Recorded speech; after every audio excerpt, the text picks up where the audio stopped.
Good morning, students. In this E-class of BND Government Arts College, Chimanpura, we would take up for discussion Gerard Manley Hopkins' poem, The Sea and the Skylark. Hopkins, along with Yeats, represents the beginning of modernism in English poetry. The long stretch of time from 1837 to 1901 is the Victorian age in English literature. The Edwardian period is 1901 to 1910 and Georgian period is 1910 to 1936. On the one hand, the Victorian period is marked with tradition, convention and the following of Bible and religion, where the families gathered together to listen to the readings of Bible and following the conventions of religion. On the other hand, major thinkers like Marx, Darwin and Freud prominently appeared during this time. The growing industrialization was not all peaceful. Even the growing science or the scientific discoveries and their effect upon society was not all peaceful. So this industrialization led to various problems: uprooting and dislocation of people, unemployment, sanitary problems, and even the problems of living. So the formations of trade unions came into existence, which give way to bitterness in society, and the demand of rights led to struggle. The poets, the artists, thus are apprehensive and they show concern and doubt in their works of the odds that exist in such society. The odds between the conventions and the growing modernity, the creations of God, nature, and now the makings of man. So The Sea and the Skylark is a poem which is a general meditation upon the life-giving purity and the sublime creations of God and nature. The Sea and the Skylark is a sonnet which was written in 1877 in a seaside town a few miles from St. Bruno's College in North Wales. Here Hopkins pursued 3 years course of his theological studies, and Hopkins wrote many of his best known poems during this period. The poet, he hears two sounds, the sea on his right and the skylark song on his left. The registering of these sounds evoke complex emotions in the poet, reflecting the human making of industrial revolution, which is shallow, frail, sordid and turbid. The sound of the sea and the bird, they are natural and pure, crisp of curl of wild winch whirl and a low lull-off or all roar. On the other hand, the sounds of the town, they are sordid, they are turbid. So, in a very descriptive way, in a very detailed way, Hopkins sees the creation of God according to the Bible and how God's creation is shaming the man-made town. So before discussing the poem, let us first read the poem. On year and year, two noises, too old to end, trench right the tide that ramps against the shore. With a flood or a fall, low lull-off or all roar, frequenting there while moon shall wear and wend. So on ear and ear, now it refers to both the ears of the poet, and he's saying that the sound which is coming from both the ears is the noise that is too old to end. Now, too old to end means the two noises, the two sound which have been heard or which he is hearing from such a long time, they are the everlasting sounds. So two immemorial sounds, they will continue forever. Trench is for the impression that they are making. So they are trenching, they are making an impression of themselves on both the ears. On the right side of the ear, right, the tide that ramps against the shore, means from the right hand side, from the right side of the ear, it is the tide, the sea waves which are striking against the shore, which are breaking against the shore. And in what way these sea waves, they are striking the shore? With a flood, with a fall, with a low lull-off, or all roar. Means these are the sounds. Sometimes the sound is soft and sometimes the sound is noisy. Frequenting there while moon shall wear and wane, means as long as the waxing and the waning of the moon would continue, the sounds, they would frequent there, they'll continue to visit the shore, the waves, they would continue to visit the shore and would create such lull-off roar, or means the roaring sound, the lull-off sound with the flood or the fall of the waves.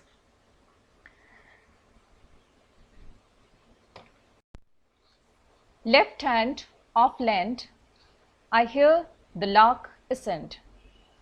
His fresh, rewinded, new skinned score, in crisp of curl off, wild winch whirl, and pour and pelt music, till none is to spill nor spend. So left hand means on the right hand side or the right side of the ear, the sound was of the sea. Left hand, from the left side of the ear, off land. Off land means above the earth. So I hear the sound of the skylark who is trying to fly upwards to the sky. So from the left hand side, the sound is of the skylark bird. And what kind of sound it is? His fresh. Fresh means the kind of metaphor or the kind of sound it is. It is excitingly fresh, it is very spontaneous, it is rash, and it is new. Rewinded means renewed, it is refreshed, new skinned score. And the song of the skylark, the sound of the skylark is like a score, is like a sound, musical sound, which is compared to a new skein of wool. So the poet says that the sound of the skylark is like the new skein of a wool which unfolds as the skylark, it ascends towards the sky. In crisp of curl off, wild winch whirl. Now notice alliteration, crisp, curl, wild winch whirl. The skylark, what kind of sound is the sound of the skylark? It is crisp, it is not smooth, but it has crisp curl of melody. So it has its own variations. And wild winch whirl means that is the score comes from the winch of the throat of the skylark, and not in a very smooth manner, it comes up in quite a variation, which is crisp, which is curl, and every note of melody which is pouring, which is pelting music, is like the lock of fleece that is unfolding in the air, till none is to spill nor spend. So the skylark sings in a way that it seems that no music now is left with him to pour out or produce. Means whatever the stock of songs is there with the skylark, it is spending, it is spilling in that sound which it is making. So notice the metaphors that Hopkins is using. They are neither very usual kind of metaphors nor very functional kind of metaphors. So language becomes a very highly chiseled medium in the modern poetry, and I told you earlier that with Hopkins, it is the beginning of modernism. So the way it employs unusual metaphors and symbols, Hopkins created his own sprung rhythm, and his own theory of inscape and instress is reflected in his poetry, and which marks the beginning of modernism in poetry. How these two shame this shallow and frail town, how ring right out our sordid, turbid time. Being pure, we life's pride and cared for crown, have lost that cheer and charm of earth's past prime. Our make and making break, our breaking down, to man's last dust drain fast towards man's first slime. So how these two means the sound of the sea and the sound of the skylark. So when we hear the sea, to the sound of the sea or to the sound of the skylark, and the magnanimity of the creation of God in the form of the sea and the skylark, they shame the creation of man. And what is the creation of man? The urban society, the industrialized society. So this town, which is created by man, if we contrast it or if we put it in comparison to the creations of God, the town which is created by human being or the urban life is contrasted with the life of nature represented by the sea and the skylark.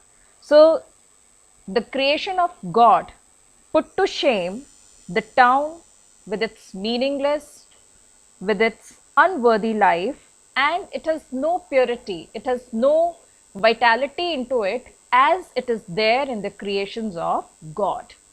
How ring right out our sordid, turbid time. So they ring means the purity and the vastness of the creation of God. They ring out the urban habitations or the creations of town or the urban society which is there of our times, means which is created in a very sordid way, in a very turbid way in our time. So ring right out means they demolish or they overthrow, means there is no comparison between the creations of God and the creation of man. No way man's creation can be compared to the creation of God, which has elemental purity into it, which has life-giving vitality in the creations.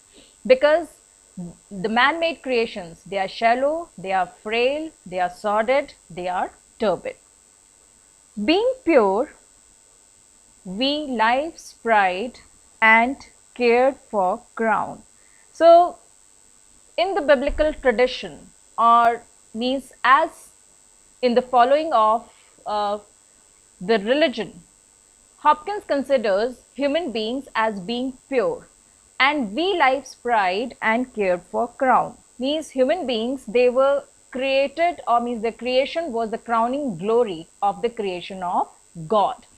So he is saying that means we human beings, we are the pride of creation and we are the crown. Crown means as far as all the creations of God are concerned, the crown or the topmost creation of God is human being. So we are the pride of the creation of God, have lost the cheer and charm of earth's past prime. Means we have lost the early youth of earth, of the mankind, and it is now past. Our make and making break are breaking down. Means our nature, our beliefs, they are all breaking and they are in the process of decay and dissolution. Means the nature and the purpose of the creation of man, which were in the beliefs till now, they are breaking and they are in the process of dissolution. So the destructiveness of industrial materialism and the ugliness that the society is now turning to is degrading the beauty and the creation of God and the energy of God which created man. So, and means where are we reaching, means with this development, with this progress, to man's last dust, to man's eventual death, and he would return to the dust from which he is made, drain fast towards men's first slime. So we would drain fast, means gradually we would destroy ourselves and return to the state of slime, to the mud from which man was created.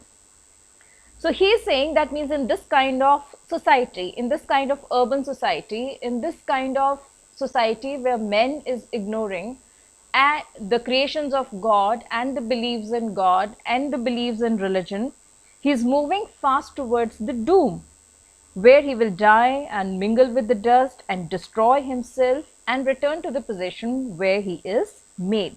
So he is going to return back to the original state of slime. So the poet, while listening to the sound of the sea waves and the skylark from both of his ears, feels much impressed by the sounds of elemental purity, the sound of magnanimity, the sound of vastness. And he contrasts with the shallow, the frail town with its sordid, turbid look and atmosphere.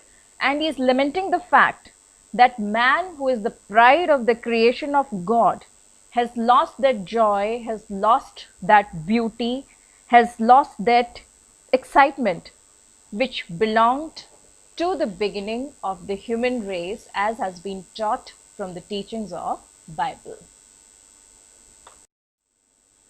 Gerard Manley Hopkins, 1844 to 1889, was an English poet and Jesuit priest who posthumously became famous as a leading Victorian poet and beginning the modern poetry after Robert Bridges began to publish his poetic works. His innovative prosody and his use of sprung rhythm and his vivid imagery of praising God and nature marks his influence among leading poets of the 20th century. The language of Hopkins' poem is often striking. He coins new words and also creates compound adjectives. The Sea and the Skylark by Hopkins is written in the verse form of an Italian sonnet, consisting 14 lines and divided into octave, set of 8 lines, and sestate, set of 6 lines. The mood of the poet is joyous and exciting in the octave, where he describes the natural sounds of the sea and the sound of the bird, the skylark's singing. But the very first line of the sestate, the mood changes from this excitement to one of gloom and despondency.